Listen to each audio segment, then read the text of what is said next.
Yu-Gi-Oh! Is one of the only competitive card games that does not have a mulligan system for sanctioned tournaments. In Pokemon, you need to mulligan to make sure that you have a basic Pokemon to start out with. In Hearthstone, you can mulligan to make sure you have a decent mana curve. And in Magic, you mulligan to make sure you don't have too many or too little lands in your opening hand. But Yu-Gi-Oh! Doesn't have this. And what this means is that any card in your deck has the opportunity to be in your first hand. And that's a pretty big deal when it comes from a deck building standpoint. Any card you put in your deck, you have the chance to draw, and that means a lot in the grand scheme of things. But one thing that I found very interesting is that most, if not all, of the cards that Konami has created that sort of give Yu-Gi-Oh! Players the opportunity to mulligan cards, almost all of them have not been played. Now, the best of all of them by far is Magical Mallet, but even that card hasn't seen very much competitive play, and in today's video, we're going to talk about why no one plays Magical Mallet. As with all of my Why Nobody Plays videos, I like to start the video out by looking at when the card actually has been played, even if it's few and far between, and that is no exception for Magical Mallet. The card has seen some competitive play, not very much considering how long it's been out though. The most recent top that this card has is in a 2016 Monarch FTK list.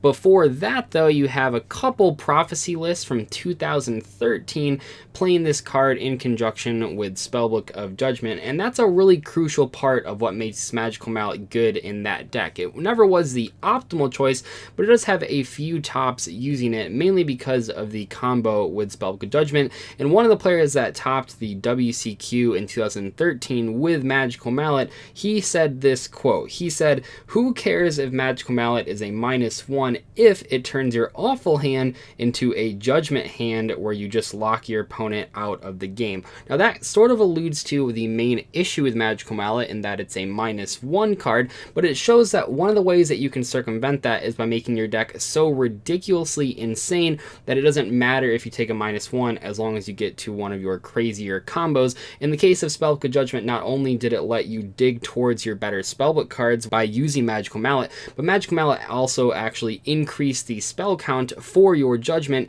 to make sure you got a bigger payoff in the end phase. Now, one deck that I see a lot of people say that you have to play Magical Mallet in, and I know this is a little controversial, most people don't actually play this card in competitive Exodia deck lists. I know I just posted an Exodia deck list that used one copy of this, but if we look at the history of Exodia lists, many of them don't play Magical Mallet for the reason that I just described. With Exodia deck lists, you want to have as many ways as possible to plus in card economy, just that you can dig through your deck as much as you can to get to those Exodia parts, and Magical Mallet is a -1, which is a huge problem with it. And if we look at one of the best Exodia deck lists that I've ever seen, the deck list that Jarrell Winston took to the World Championship, he is not playing Magical Mallet, basically for the reason I just described. All the cards in his deck are either going to help him stall for more turns or get him more card advantage, neither of which Magical Mallet actually does. So that kind of brings us to the first point. Why does no one play Magical Mallet?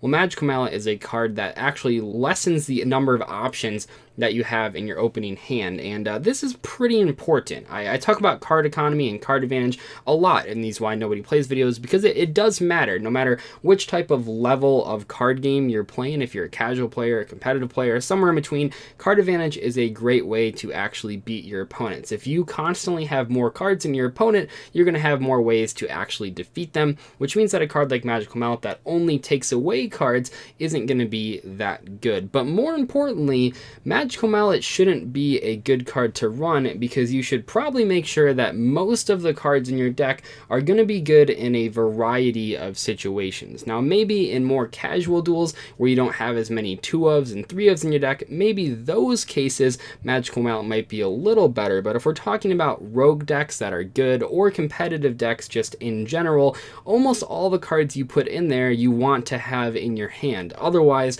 why would you put them in your deck? And I kind of talked about this in the card trader video, but even cards like Gem Knight Garnet, you don't want to draw those, but if you draw them, you're just accepting that it happens. You're not going to play cards like Magical Mallet just to put them back, because there's going to be hands where you draw the Mallet and you don't draw the Garnet, and those aren't going to be very good, and there's even the chance that you shuffle back with those bad cards like Gem Knight Garnet back into your deck and then just draw them immediately with the Mallet again. Now, that's not a super likely thing to happen, but it definitely can happen again, and it makes Magical Mallet a lot less appealing. But in general, one of the biggest reasons this card is not played is because all the cards in your deck should be good for most scenarios, and if you are playing cards that aren't good in a lot of situations, you should probably try to look for other cards that you can play that are actually good. And in the cases where you're playing cards that you don't want to draw, when you deck build with those types of cards, you try to minimize them. You try to only play 1 or 2 Garnets in your deck, and you just kind of accept that you're going to draw those some of the times and that it's going to screw you up. You don't want to play cards that are going to dilute your normal hands just to circumvent when you draw the bad cards. What's interesting is something that I mentioned at the beginning of this video, and that's that even though Magical Mallet isn't that great of card, it is almost the best card in its class in terms of making a Yu-Gi-Oh player actually allowed to mulligan.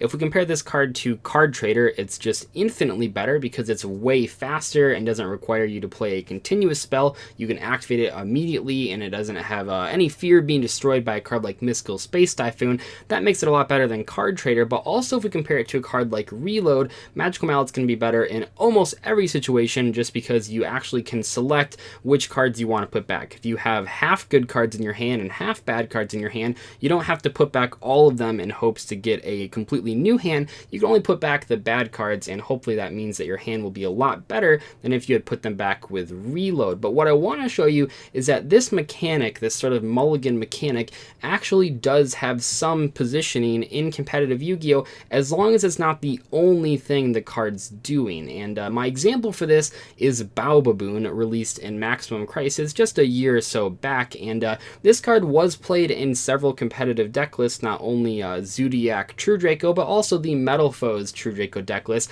and this card is incredible, and it features this sort of mulligan mechanic. So this is a level 3 plant monster, and it says if this card is normal or special summon, you can draw 1 card, then place 1 card from your hand on either the top or bottom of your deck.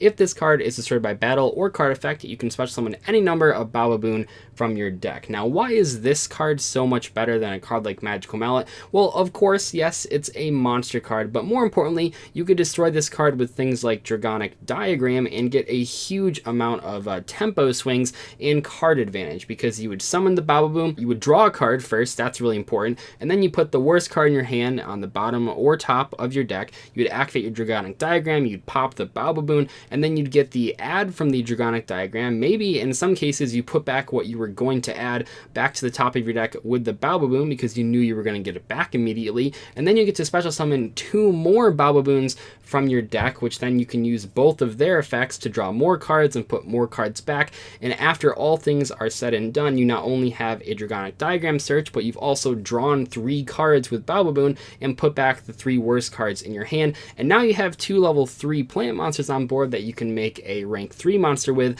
That was an incredible swing and card advantage, and it really goes to show that as long as the card does something else, in the case of Baobaboon, it acts as a monster card for rank 3s. As long as it does something like that, the card actually has a lot of potential. It's also worth mentioning that Baobaboon is an optional effect, which means if you don't need to put back 3 cards, you can actually just use the first one's effect, and then if your hand is perfect, you don't have to use the second and third copy in that same turn, which makes it pretty darn versatile. But I also think about Magical Mallet in the context of casual duels, and one of the reasons that I think this card comes up so often in my comment section is because people are playing cards that are very similar to the anime style cards, and there's a lot of different meanings to sort of anime style Yu-Gi-Oh cards, but when I hear that, what I think of is those really specific spells and traps, and sometimes monster effects, not as often, but the really specific spells and traps that only work in the context of an anime duel. They usually have weird requirements and not a huge payoff, but in the context of an anime duel for an episode of Yu-Gi-Oh, they end up being quite powerful, especially when the main protagonist is using them.